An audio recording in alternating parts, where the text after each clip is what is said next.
మన దేశంలో సాధారణ స్థాయి నుంచి అసాధారణ స్థాయికి ఎదిగిన ఓ మహిళ కథ ఇది. ఎన్ని కష్టాలు వచ్చినా ధైర్యంగా నిలబడితే ఎలా గెలవాలో చూపించిన జీవితం ఆమెది. ఒక చిన్న గ్రామం నుంచి వచ్చి దేశంలోని అత్యున్నత పదవికి చేరుకున్న అద్భుత ప్రయాణం ఇది. బాధల్ని బలంగా మార్చుకుని ముందుకు నడిచిన ఓ స్ఫూర్తిదాయిని కథ ఇది. ప్రతి మహిళకు, ప్రతి మనిషికి ధైర్యం ఇచ్చే జీవితం ఇది. ఆమె ఎవరో, ఆ కథ ఏంటో మహిళా దినోత్సవం సందర్భంగా 99 ప్రేక్షకుల కోసం చూశారు. భారతదేశంలో అట్టడుగు స్థాయి నుంచి అత్యున్నత స్థానానికి ఎదిగిన మహిళలు అరుదుగా కనిపిస్తారు.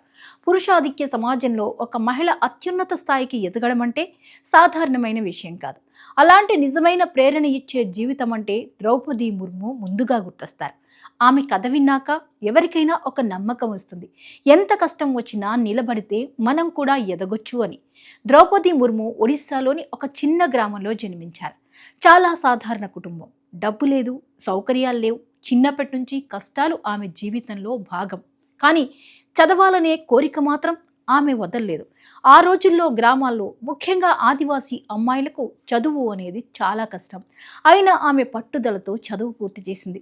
చదువు అయిపోయాక మొదట టీచర్గా పనిచేసింది. తర్వాత ప్రభుత్వ ఉద్యోగం కూడా చేసింది. అక్కడే ఆమెకు ఒక ఆలోచన వచ్చింది. నేను మాత్రమే కాదు, నా చుట్టూ ఉన్న వాళ్ళ జీవితాలు కూడా మారాలి అని.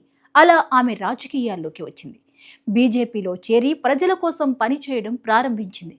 తొలుత రాయరంగపూర్ నుంచి ఎమ్మెల్యేగా గెలిచారు ముర్ము.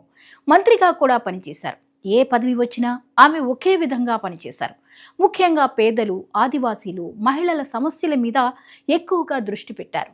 కానీ ఆమె జీవితం అంత ఈజీ కాదు. చాలా పెద్ద దెబ్బలు తగిలాయి. తను భర్తను కోల్పోయింది. 2 కొడుకులు కూడా చనిపోయారు.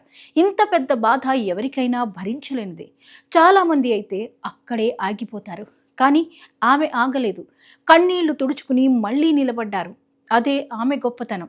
2015లో ఆమెను జార్ఖండ్ గవర్నర్గా నియమించారు. ఆ రాష్ట్రానికి తొలి మహిళా గవర్నర్, అలాగే తొలి ఆదివాసీ గవర్నర్ కూడా ముర్మునే. గవర్నర్గా ఉన్నప్పుడు కూడా సింపుల్గా, నిజాయితీగా పనిచేశారు.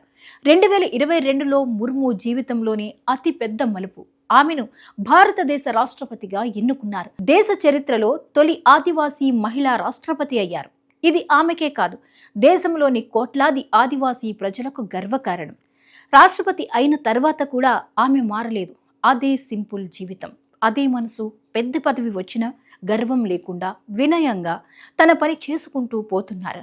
ద్రౌపది ముర్ము జీవితం మనకు ఒక పెద్ద పాఠం చెప్తుంది. పరిస్థితులు ఎంత కఠినంగా ఉన్నా మనం వదిలిపెట్టకుండా పోరాడితే ఒకరోజు తప్పకుండా గెలుస్తాం. ఆమె కథలో బాధ ఉంది, కన్నీళ్లున్నాయి, కానీ చివరికి గెలుపు ఉంది. అందుకే ఆమె కథ వింటే ఒక ఫీలింగ్ వస్తుంది. జీవితంలో ఎంత పడిపోయినా ధైర్యంగా పోరాడితే మళ్ళీ లేచి నిలబడొచ్చని.